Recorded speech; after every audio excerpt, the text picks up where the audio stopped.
Hi friend, welcome to long bull channel. আজকে আমরা part 2টা জানবো যে 100 আর 200 এসএমের স্ট্র্যাটেজি। প্রথমে আমরা চলে আসবো যে কোনো একটা স্টকের।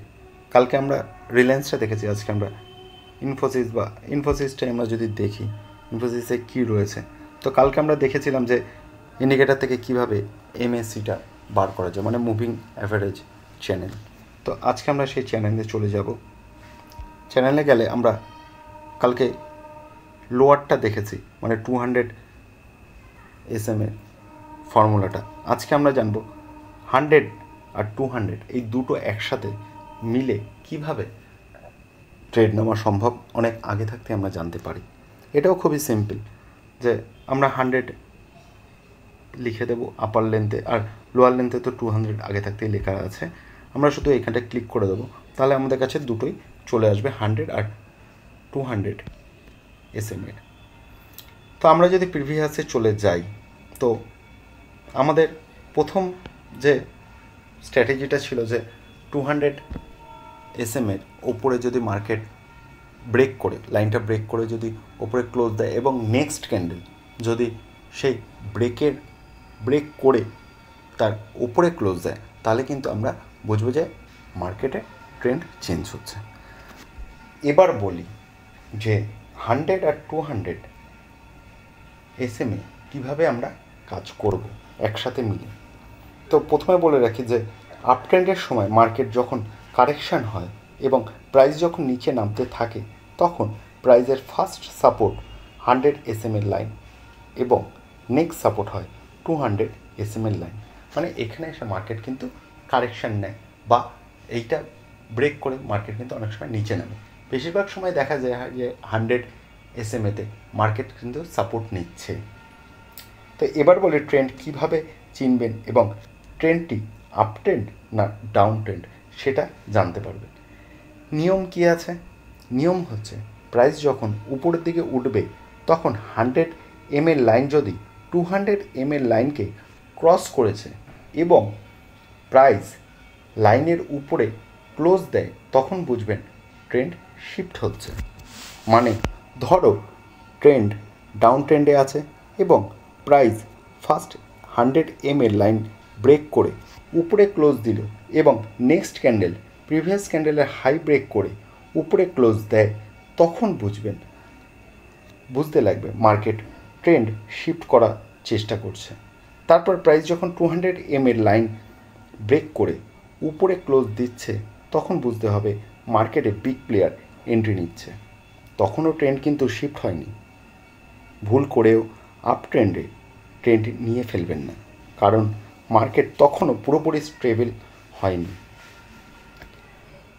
আপনি যদি 1 উইক বা 1 মান্থের চার্ট দেখেন, সেখানে হয়তো দেখতে পারবেন প্রাইস সবে 100 এসএমের লাইনে রেজিস্ট্যান্স নিচ্ছে।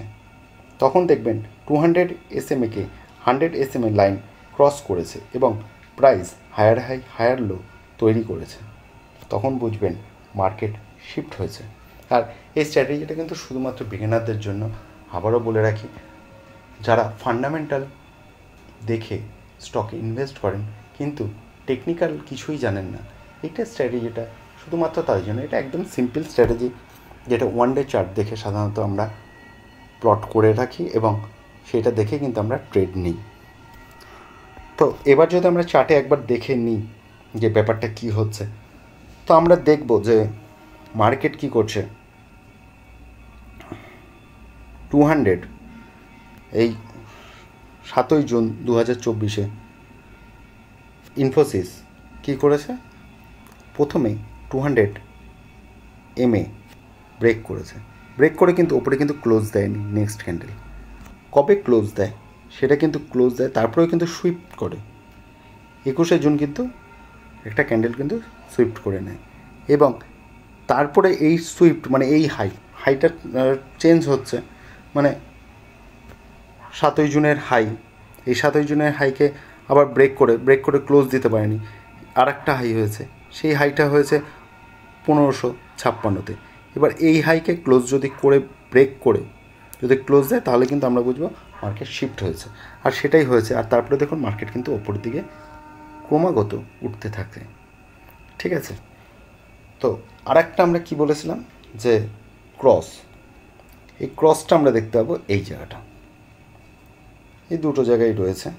আমরা যদি এই জায়গাটা দেখি তো আমরা কি দেখব যে মার্কেট নিচের দিকে নামছে, মার্কেট এই জায়গাটা একবার ক্রস করার চেষ্টা করেছে কিন্তু পুরোপুরি ক্রস করে উঠতে কিন্তু পারেনি, তারপরে আবার নিচে গেছে, নিচে যাওয়ার পর কিন্তু আবার মার্কেট কিন্তু ওপরের দিকে ওঠে।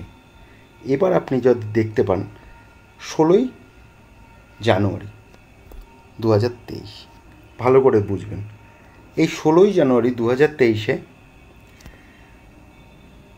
কী করে ক্যান্ডেল 200 অ্যান্ড 100 এমএ ব্রেক করে ওপরে ক্লোজ দেয়, আর নেক্সট ক্যান্ডেল কী করে তার উপরে ক্লোজ দেয়। তাহলে আমরা কী জানবো, মার্কেটে ট্রেন্ড শিফট হয়েছে। তো এবার কি হবে, এরপরে মার্কেট উপরে উঠবে, আবার রিভার্স নিল, ঠিক আছে। এই 7ই জানুয়ারি রিভার্স নেওয়ার পর মার্কেট কিন্তু আবার ওপরের দিকে কন্টিনিউ উঠতে থাকে। এবার আমরা বুঝবো কীভাবে ট্রেন্ড আবার শিফট হচ্ছে কি না, যখন দেখব 100 এমএকে যখন ব্রেক করে যখন নেক্সট ক্যান্ডেল তার নিচে ক্লোজ দিচ্ছে, তখন কিন্তু আমরা বুঝতে লাগবে মার্কেট কিন্তু শিফট হচ্ছে। তখনও কিন্তু আমরা সেল সাইডে যাব না যতক্ষণে 200 এমএর কে ব্রেক করে তার নিচে ক্লোজ দেয়। আবারও বলছে, ব্রেক করে ক্লোজ দিলেই কিন্তু আমরা সঙ্গে সঙ্গে ঝাঁপিয়ে পড়বো না, আমাদের ওয়েট করতে লাগবে ক্রসের। এই যে যেরকম এখানে ক্রস হয়েছে সেরকম ক্রসের। এবার দেখুন মার্কেট কিন্তু আস্তে আস্তে পড়ছে, ঠিক আছে। এবার দেখুন এই জায়গাটা কিন্তু ক্রস হয়েছে 8ই জানুয়ারি, এটা অনেক লেট সিগন্যাল দেয়, সেটা আমিও জানি যে এটা শুধুমাত্র মানে বিগিনারদের জন্য, এটা শুধু একটা এমএ প্লট করে কিন্তু আপনি কিন্তু পারফেক্ট ডিসিশান নিতে পারবেন না, আপনি হয়তো ট্রেন্ড জানতে পারবেন যে 100 এমএ বা 200 এমএর নিচে যখন মার্কেট চলে এসছে তাহলে আমরা কিন্তু বুঝবো যে মার্কেট এখন ডাউন ট্রেন্ডে চলছে, ঠিক আছে। তো এই যে ক্রস করেছে এটা কিন্তু আরও স্ট্রং হলো, মানে 8ই মে এবার স্ট্রং হলো, তারপর আবার কিন্তু মার্কেট কিন্তু বেশিক্ষণ কিন্তু নিচে থাকে না, ঠিক আছে। এটা যদি আপনাকে আমি আরএসআই দিয়ে দেখাতাম তাহলে হয়তো আপনি দেখতে পাচ্ছেন যে এখানে একটা ডাইভারজেন্স রয়েছে, ঠিক আছে, ক্লাসিক ডাইভারজেন্স বলে। তো আরএসআই পার্টটা যখন আনবো তখন আমি এটা বলে দেবো যে কীভাবে আরএসআই প্লট করে এমের স্ট্র্যাটেজি তৈরি করা হয়। তো যাই হোক, তো এবার শুধু সিম্পল এইটুকুই জেনে নিন যে 200 এমের ওপরে যদি মার্কেট থাকে তাহলে মার্কেট আপ ট্রেন্ড, আর 200 এমএর যদি নিচে থাকে তাহলে মার্কেট ডাউন ট্রেন্ড। আর 100 এমের খুবই সহায়তা করে, সেটা হচ্ছে রেজিস্ট্যান্সের জন্য আর সাপোর্টের জন্য। খেয়াল করে দেখবেন যে 100 এমের সময় মানে 100 এমএকে মার্কেট কিন্তু খুব রেসপেক্ট করে, আর মার্কেট কিন্তু খুব সাপোর্ট নেয়, আর আপ ট্রেন্ড থাকলে সাপোর্ট নেয় আর ডাউন ট্রেন্ড থাকলে কিন্তু রেজিস্ট্যান্স নেয়। এটা আপনি খেয়াল করে দেখবেন, আমিও এখানে দেখিয়ে দিতে পারি যে এখানে সাপোর্ট নিচ্ছে কি না। দেখুন এইখানটা যদি আপনি দেখেন যে 27শে জুন এখানে কিন্তু ব্রেক করে, তারপরে কিন্তু আর ব্রেক করে না হয়ে উপরে উঠে যায়, ঠিক আছে।